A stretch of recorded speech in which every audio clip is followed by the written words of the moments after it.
एक बुढ़िया का लड़का सवेरे गाय चराने जंगल में जाता और सांझ पड़े घर आता। सारे दिन की मेहनत के बाद उसे 8 पैसे ही रोज के मिलते, जिससे माँ बेटों का गुजर बसर होता था। बुढ़िया का चौथ माता की कहानी सुनने का और व्रत करने का नियम बराबर चलता था। वो बुढ़िया व्रत के रोज 5 लड्डू बनाती, 2 चौथ के और 2 विनायक के और 1 अपना। इस तरह नियम पालन करने से वो मोटी होती जा रही थी। ये देखकर आस पड़ोस की औरतों को उससे जलन होने लगी। उन्होंने मिलकर उस बुढ़िया के लड़के को बहकाना शुरू कर दिया। लड़के ने सोचा, मैं तो सारा दिन मेहनत करके सूखी रोटी खाता हूँ और ये घर बैठी बैठी लड्डू खाकर मोटी ताजी हो रही है।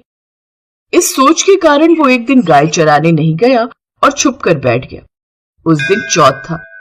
बुढ़िया 2 पैसे का घी ले आई, सदा की तरह 5 लड्डू बनाए और भोग लगाया। लड़का चुपके चुपके सारी बातें देख रहा था। दूसरे दिन वह बुढ़िया से बोला, माँ, मैं कमाने जाऊंगा। यहाँ थोड़ी कमाई है, इसलिए किसी दूसरी जगह जाकर कमाई करूंगा।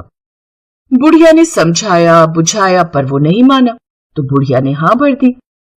बुढ़िया ने जाते समय कुछ अनाज के दाने और एक पानी कलशी अपने बेटे को दी।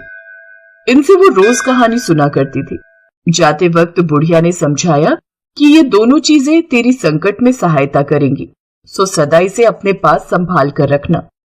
सवेरे ही उस बुढ़िया का लड़का चल पड़ा। चलते चलते रास्ते में एक नदी आई। पार जाने का कोई रास्ता नहीं था। बुढ़िया का लड़का बड़ा दुखी हुआ। बुढ़िया की बात याद करके उसने हाथ में अनाज के दाने लिए और विनती की, हे चौथ माता, मेरी माँ मेरे लिए ही तेरा व्रत करती थी, तो इस नदी का पानी कम हो जाए और मुझे पार जाने का रास्ता मिल जाए। इतना कहकर उसने कलश में से पानी लेकर छींटे दिए। उसे रास्ता मिल गया।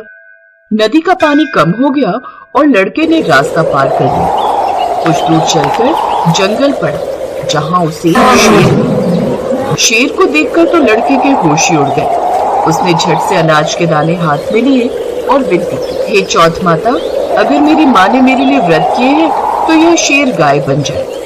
पानी के छींटे देते ही शेर गाय बन गया और चढ़ने लगा। लड़का आगे निकल गया। सांझ होते ही एक गांव में जा पहुंचा।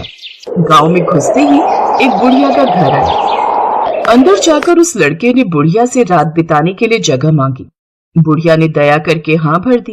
वो लड़का वहीं ठहर गया। रात को उसने देखा कि बुढ़िया बालपुए बनाती जा रही है और रोती जा रही है। लड़के ने अचंभित हो